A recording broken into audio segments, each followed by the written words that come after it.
این کنده چنار بعد رنج و زحمت زیاد در نهایت به طبق تبدیل می شود و تا به روی دسترخوان‌های مردم در تاجیکستان می رسد. سیم‌الدین حکموف با چوب‌های درختان گوناگون کار می‌کند که هر یک برای ساختن اشیای پیشبینی شدند. یکی چوبی نرم‌تر است، دیگرش سخت و مستحکم.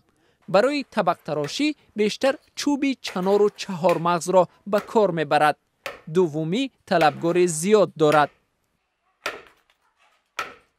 مقطع‌ترین یعنی چوبی چهار مغز در مهر.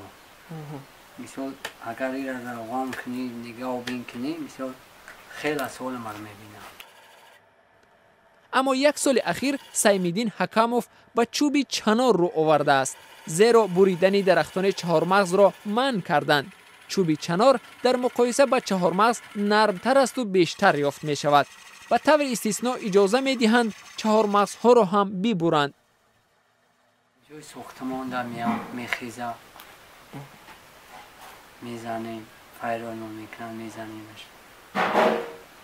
خونه غم میتای مثل در جای نویستن یا اوغل دن یا تاجوی خونه دن یا همون را میبرن و ما میخریم.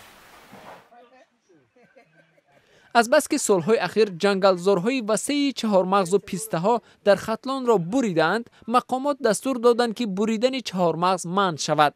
از جمله هزاران گکتر جنگلزار چهار مغز که میوه سیر خریدار میدهد در ناحیه‌های بلجوان و مومین‌آباد و خوابلینگ از بین رفتند.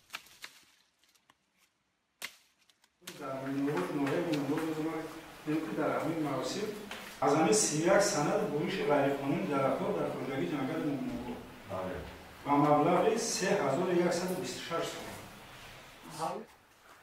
20% قلمروی تاجیکستان تا 50 سال پیش جنگلزار بود. حالا فقط 3% آن جنگل است و خلاص. افزایش اهالی، بریدن بیرحمانه جنگلزارها برای هضم قلمروهای سرسبز را به سنگستان تبدیل دادند. سیم‌الدین حکموف در کارخانه‌اش این را میفهمد و میگوید از همان درخت طبق میسازد که فراوان و بریدنش ممکن است. چنار، بسیارتر چنار.